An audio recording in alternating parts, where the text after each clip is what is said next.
Eh bien le bonjour à tous, aujourd'hui une nouvelle petite vidéo matos, puisque comme vous le voyez je me suis fait plaisir avec ce petit kit de micro HF, donc de micro sans fil Sennheiser EW112P G3. Donc je vais faire un petit review rapide, je vais juste passer en vue voilà, les éléments, qu'est-ce qu'il y a dedans, à quoi ça sert d'avoir un micro HF, les vrais avantages, comme ça vous allez voir un petit peu ce magnifique joujou. Le gros avantage que vous avez avec ceci, c'est que vous avez un micro. Celui-ci donc est un micro omnidirectionnel, on va revenir sur ce que c'est exactement plus tard. Donc vous avez un micro que vous branchez ici dans votre émetteur, clouc, et à l'autre bout vous avez un récepteur dans lequel vous allez ensuite brancher un câble, que ce soit jack ou jack vers XLR, pour récupérer le signal. Donc ça permet d'avoir un micro qu'on porte sur soi. Vous voyez souvent des présentateurs, des animateurs télé avec des micros qui sont au niveau de la cravate, pour ça que ça s'appelle un micro-cravate. Donc dans la boîte vous avez rien d'autre que l'émetteur, le récepteur, un micro comme ceci avec une toute petite capsule anti-vent, une pince pour l'attacher un peu n'importe où, un câble qui sort d'un jack vers XLR, un autre qui sort d'un jack vers un jack.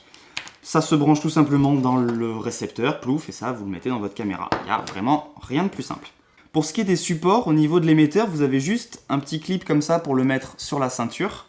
Et pour le récepteur, vous avez soit le truc pour même chose pour mettre sur la ceinture, soit la fixation pour le mettre sur une griffe flash, donc pour le fixer sur votre caméra, ou le fixer sur un bras magique ou un trépied ou ce que vous voulez. Déjà, on va comparer la qualité du son maintenant en fonction de la distance entre le micro canon qui est intégré à la FS700 et ce micro-là. Ok, donc je me suis équipé du HF ici, il est placé là, au niveau de la chemise dirigée vers moi. Et là, ce que vous entendez, c'est le son de la caméra. Et maintenant, c'est le son du micro HF. Il y a un petit univers de décalage, n'est-ce pas? Donc j'ai tendance encore à parler fort, donc je vais pouvoir essayer de parler normalement maintenant, par habitude. Et donc là je suis à peu près à 2 mètres de la caméra et vous voyez qu'il y a quand même déjà une petite différence. Maintenant je vais m'éloigner. Et puis là, ma foi, je suis à 10-15 mètres de la caméra et c'est même pas la peine de... À mon avis, si je switch avec le micro de la caméra maintenant, je pense que vous ne devriez pas entendre grand-chose. Un vieux con qui parle au loin avec ses caquettes. Non, chaussures de sécurité, on déconne pas. Alors pour en revenir sur ce micro, il existe bien sûr d'autres kits, d'autres marques. Vous avez Azden, Sony ou Shure qui font aussi des kits HF. J'ai l'air d'être payé pour dire ça. Donc vous avez d'autres marques bien sûr qui font des kits parce que celui-ci m'a coûté quand même 580 €. C'est cher, oui, mais si vous voulez de la qualité, malheureusement, c'est le prix qu'il faut y mettre. Et encore, il y a beaucoup plus cher. Donc bon, Sennheiser, au moins, vous payez un petit peu la marque, mais pas autant que Beats, Apple.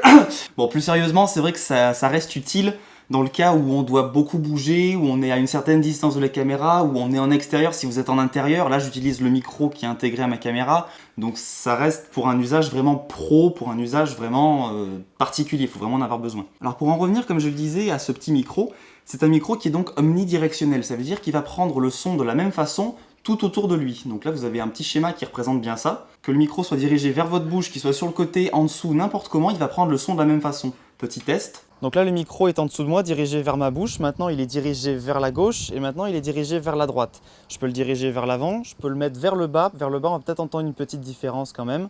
Mais en gros vous voyez que même si je le bouge dans tous les sens avec un omnidirectionnel, il n'y a pas de souci. Vous avez aussi des micros qui peuvent être directionnels, ils vont prendre vraiment le son qui est droit devant, ou plus classiquement pour les micro-cravates, des micros cardioïdes. Cardioïdes parce que le schéma a une forme de cœur, si on veut. Ces micros-là vont être plutôt utilisés pour prendre vraiment le son qui vient d'au-dessus, pour une interview, pour ne pas avoir trop le son d'ambiance. Mais l'inconvénient, effectivement, c'est qu'il va falloir le placer très précisément sur les vêtements, parce que si vous le dirigez, lui, sur le côté, vous allez avoir un son comme ça qui va être dégueulasse, parce que ça prend pas le son très bien sur les côtés et derrière. Donc je vais pas rentrer complètement dans le détail des menus, des fonctionnements, tout ça, mais on va faire le principal. Je conseille de prendre des rechargeables puisque les piles durent à peu près 8 heures et même avec des rechargeables, celles-ci sont des 2000 mAh, ça va très vite, ça bouffe énormément. Vous pouvez régler au niveau de l'émetteur la sensibilité de 0 à moins 60 dB, donc si vraiment vous avez quelque chose de fort, mettez à moins 60 dB. Vous pouvez quitter le menu aussi.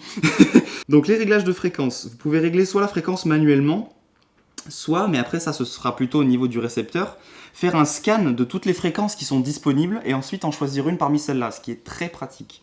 Donc tant que j'y suis, les menus qui sont un petit peu compliqués à comprendre, vous avez une fonction tonalité pilote qui est en fait un signal qui est transmis en plus de l'audio. Ça permet au récepteur de se couper complètement s'il ne reçoit pas le signal qui vient exactement de cet émetteur. Donc c'est quand même assez pratique. Donc vous avez juste ici l'affichage de la fréquence et le niveau d'audio de votre entrée, qui d'ailleurs au passage peut être une entrée micro tout comme une entrée ligne. Ensuite au niveau du récepteur vous avez un petit peu plus de réglages, puisque là déjà vous voyez que sur la gauche vous avez une barre qui indique le niveau de réception du signal, ainsi que juste à côté le niveau de réception de l'audio, donc là j'ai pas le micro de branché, c'est normal qu'il n'y ait rien. Et dans les menus donc vous allez avoir quelques petits trucs en plus, vous allez avoir ce qu'ils appellent le squelch, ça permet en fait de régler un niveau de réception, un niveau d'intensité du signal en dessous duquel le micro va se muter pour éviter d'avoir des quand vous commencez à perdre le signal. Vous pouvez régler sur 3 niveaux, donc bas, moyen ou haut. Haut, ça correspond quand même à la moitié, donc la moitié du signal, on peut encore se permettre de l'avoir. Je le règle personnellement sur moyen. On verra ce que ça donne, ça se trouve on peut le mettre sur bas, enfin faudra vraiment faire différents tests pour le savoir. Vous avez ensuite la fonction synchronisée, puisque vous avez des émetteurs, récepteurs infrarouges ici. Quitter, vous pouvez aussi quitter le menu sur le récepteur, c'est un très bon avantage que vous avez là. Et donc là on a le Easy Setup qui va vous permettre donc de scanner les fréquences qui sont disponibles, donc vous lancez le scan. Et là en à peu près 1 minute, ça va lancer le scan entre les 2 bornes de fréquence. Lui il va se caler sur chaque fréquence, et il va voir s'il reçoit un signal ou pas. S'il a un signal, c'est qu'elle n'est pas disponible et donc il ne vous la mettra pas comme disponible juste après. Chose importante à faire, dès que vous changez d'endroit ou d'environnement, vous refaites toujours un scan des fréquences parce que vous ne savez pas si d'un coup il y a eu d'autres émissions ou quoi et vous pouvez vous retrouver avec une fréquence qui marche, oui, mais il y a peut-être quelqu'un d'autre qui est en train de l'utiliser ou un autre appareil qui l'utilise. Donc refaites toujours un scan et changez bien les fréquences. Comme sur l'émetteur, vous avez un réglage de niveau de sortie qui va vous permettre d'ajuster si votre niveau de sortie est trop fort ou trop faible, tout simplement. Donc ça, il va falloir le régler, c'est aussi très important. Quand vous allez faire les réglages de niveau audio pour votre micro, il va falloir régler et la sensibilité sur l'émetteur, et le niveau sur le récepteur, et le gain sur votre caméra aussi, très très important. Donc ce que vous faites pour régler le niveau, déjà au niveau du récepteur, c'est que vous le mettez donc sur la personne, vous la faites parler normalement, et vous regardez que le niveau dépasse un tout petit peu le milieu donc, de votre niveau audio, comme ça vous laisse une marge. Ensuite, au niveau de... Je filme! Et donc justement, on va faire des tests pour savoir s'il vaut mieux monter le niveau à l'émetteur, au récepteur ou dans la caméra, pousser le gain. On va voir parce que si vous poussez trop le gain au niveau de la caméra, normalement, il va y avoir du bruit de fond et ça va pas être très agréable. Donc on va faire des tests juste après. C'est parti pour la pratique. Donc là, au niveau du port du micro, c'est quelque chose d'assez important parce que là vous voyez que je porte une chemise, donc il a une certaine distance de ma bouche, à peu près 25 cm, et il est dirigé vers moi. Bonjour papillon. Si vous le portez au niveau du col avec un t-shirt, ce qui va se passer, c'est qu'il va être à peu près comme ça, et donc le son va être beaucoup plus étouffé. Ça peut être gênant, ça peut toujours se corriger en post-production, en montage. Il vous suffit de baisser les fréquences qui sont aux alentours de 120 à 170 Hz. Donc c'est les fréquences que vous entendez ressortir quand je suis comme ça. Mais voilà, pour avoir vraiment un son optimal, c'est à peu près comme ça qu'il faut le porter. Si vous avez besoin de cacher un micro HF, vous pouvez toujours le fixer avec du gaffer, qui est un adhésif toilé sous les vêtements. Mais alors c'est assez compliqué parce que du coup vous allez avoir des trucs comme ça qui vont se passer. Là on a la chance avec ce bon micro de pas trop entendre. Vous allez peut-être entendre du vent quand je me déplace, mais on n'entend quasiment pas les bruits de vêtements. Mais attention, ça peut arriver, donc ayez toujours quelqu'un qui écoute le son quand vous enregistrez pour être sûr que ça n'arrive pas trop. Donc on va faire des tests maintenant de portée. Il y a des gars qui arrivent à dépasser les 150 mètres, je ne sais pas comment. L'environnement il joue beaucoup. Si vous êtes bien sûr en open field, s'il n'y a rien du tout, vous allez avoir beaucoup plus de portée. Là justement on va tester, je vais partir dans la forêt et je vais parler jusqu'à ce que ça coupe et on verra bien ce que ça donne. Et puis je laisse aussi un talkie-walkie juste à côté des caméras, comme ça si jamais ça commence à couper, je parle dans le talkie, histoire que je parle pas pour rien. Parce que c'est swag aussi. Et bordel de merde. Ah. Donc là je devrais être aux alentours de 20 mètres, une vingtaine de mètres avec donc des arbres, des trucs autour. Et voilà. Donc là je suis à peu près à 30 mètres de la caméra.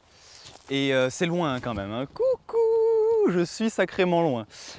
Donc là, si vous m'entendez toujours, vous pouvez voir que la pince tient bien puisque c'est pas cassé la gueule. Et moi non plus. Coucou. Vous devriez me voir, alors je sais pas si vous m'entendez du coup. Donc là j'ai dépassé encore de 10 mètres l'arbre, donc la nouvelle distance s'affiche en bas de votre écran. Mais en bon testeur et en bon scientifique, je vais continuer à reculer comme un porc. Je dois être maintenant 30 mètres derrière l'arbre. Je suis carrément loin, je suis dans la forêt, hein. J'arrive au niveau de Paris là. Donc là pour le coup je suis à peu près au double de la distance de l'arbre. Donc si ça passe encore, je crois que c'est bon quoi. Allez c'est parti, je reviens. Donc je vous conseille de ne pas dépasser les 30 mètres, 30 ou 40 mètres parce qu'on commence à avoir des pertes et le son n'est plus parfait, quoi. Donc effectivement, par contre, le son avait l'air d'être meilleur quand on active la tonalité pilote et qu'on met le squelch au minimum. Donc je vous conseille effectivement, si vous prenez ce modèle, de mettre le squelch au minimum puisqu'il vaut mieux avoir peut-être des trucs comme ça que vous pouvez éventuellement essayer de corriger au montage qu'un son qui coupe complètement. Il vaut mieux avoir de la distorsion que pas de son du tout. Donc ça, c'est à vous de gérer en fonction de ce que vous préférez. Moyen.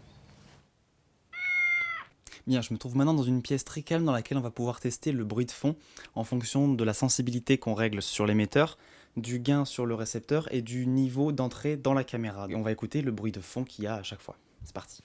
Plus 6 dB sur le récepteur et 4 sur 10 de volume à la caméra. Et maintenant, je vais petit à petit descendre la sensibilité du micro. Mais ce qu'il faut écouter, c'est pas le niveau de ma voix, c'est surtout le niveau du bruit de fond, voir si ça change carrément quelque chose.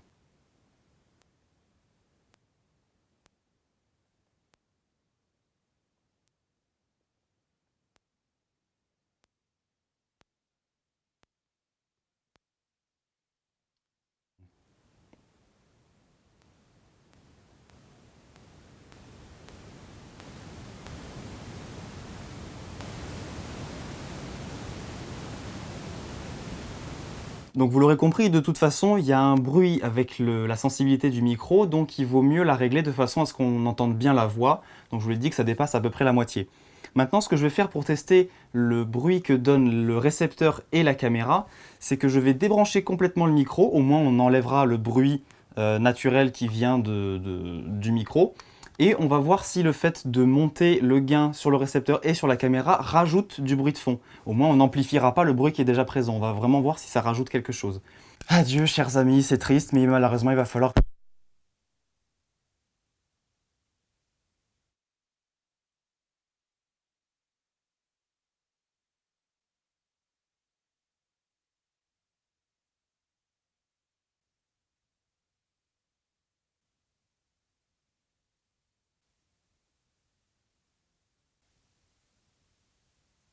Bien, donc maintenant, je vais faire le test en mettant le gain sur le récepteur à 0, le réglage de base. Et cette fois-ci, je vais par contre monter le gain sur la caméra progressivement.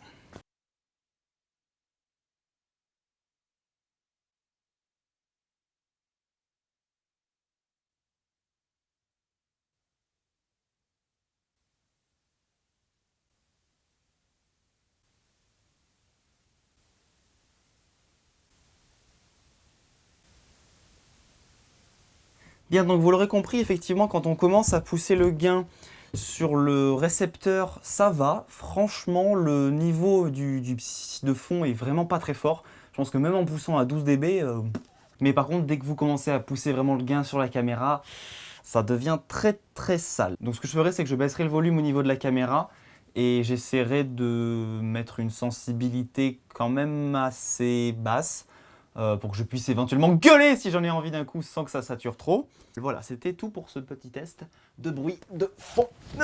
Donc je sais que j'ai probablement oublié pas mal de choses, donc n'hésitez surtout pas à me poser des tonnes de questions dans les commentaires, tout ce qui vous intrigue, tout ça. Regardez les réponses entre vous aussi, regardez la description, j'ai peut-être rajouté des choses. N'hésitez pas, voilà, à me demander si j'ai oublié quelque chose. Et puis maintenant, je vais utiliser ça dans les vidéos, quoi. Donc... Yes! Sur ce, au revoir! Ok, donc maintenant on va pouvoir se rhabiller. Putain de mur en pierre. Aïe! Oh putain, chier, je me suis... Ah le con! Putain, chatte.